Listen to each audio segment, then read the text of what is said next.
बहुत ही बड़ा बयान दिया है और उन्होंने बहुत ही बड़ी खुशखबरी भी दी है। स्वास्थ्य मंत्री जेपी नड्डा, आप जानते हैं कि भारत के केंद्रीय स्वास्थ्य मंत्री हैं जेपी नड्डा, बीजेपी के बहुत ही बड़े समर्थक माने जाते हैं। तो कहते हैं कि स्वास्थ्य मंत्री जेपी नड्डा ने कहा कि आशा कार्यकर्ताओं को वेतन में बढ़ोतरी मिलेगी। बड़ी बात, बहुत ही बड़ी खुशखबरी कि स्वास्थ्य मंत्री जेपी नड्डा ने कहा कि आशा वर्कर्स को वेतन में बढ़ोतरी मिलेगी। यह घोषणा ऐसे समय में की गई जब देश भर से यह मांग उठ रही कि आशा वर्कर्स जो शिशु और मातृ मृत्यु दर को कम करने के लिए सरकार के आउटरीच कार्यक्रम की रीढ़ है, इनको बेहतर वेतन मिलना चाहिए। केंद्रीय स्वास्थ्य मंत्री जेपी नड्डा ने मंगलवार यानी 11 मार्च 2025 को राज्यसभा को बताया कि मान्यता प्राप्त सामाजिक स्वास्थ्य कार्यकर्ता यानी आशा को बढ़ा हुआ पारिश्रमिक मिलेगा। बहुत बड़ा आश्वासन जेपी नड्डा ने दिया है। जो बढ़ा हुआ जो पारिश्रमिक है वो मिलने की बात जेपी नड्डा ने कहा है। आपको बता दें, यह घोषणा ऐसे समय में की गई जब देश भर से मांग उठ रही थी और आशा कार्यकर्ताओं जो शिशु और मातृ मृत्यु दर को कम करने के लिए सरकार के कार्यक्रम की रीढ़ मानी जाती है, उनके लिए बेहतर वेतन मिलना चाहिए, ये जेपी नड्डा कहते हैं।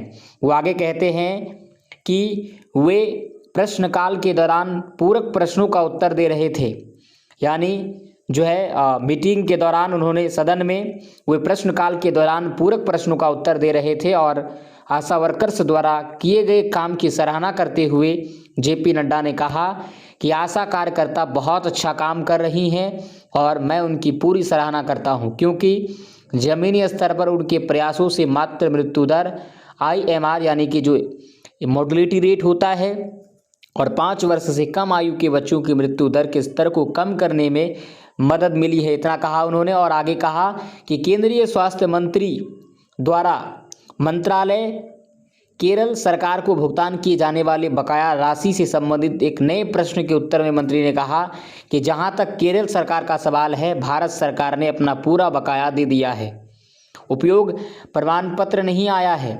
मंत्री ने विपक्षी सदस्यों के हंगामे के बीच कहा कि जैसे ही प्रमाण पत्र आएगा आशा वर्कर्स और केरल राज्य को उसी हिसाब से राशि दी जाएगी, लेकिन इस समय हमारा हिस्सा आशा वर्कर्स और सरकार को दे दिया गया है।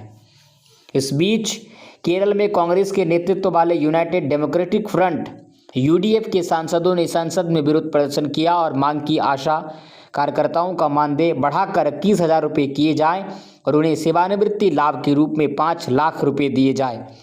यानी बहुत ही बड़ी खबर आ रही है, कहीं ना कहीं केंद्रीय के जो स्वास्थ्य मंत्री हैं जेपी नड्डा तक ये बात पहुंच चुकी है और उन्होंने यह आश्वासन भी दिया है कि बहुत ही जल्द इनको पारिश्रमिक दिया जाएगा, इनका जो हक है उन्हें ये दिया जाएगा। तो बहुत बड़ी खुशखबरी है। इसी तरह लेटेस्ट अपडेट से जुड़े रहने के लिए हमारे चैनल के साथ जुड़े रहिए। देखते हैं आखिर क्या होता है जेपी नड्डा के इस बयान का, कब तक ये सच होता है, कब तक ये जमीनी स्तर पर लागू होता है।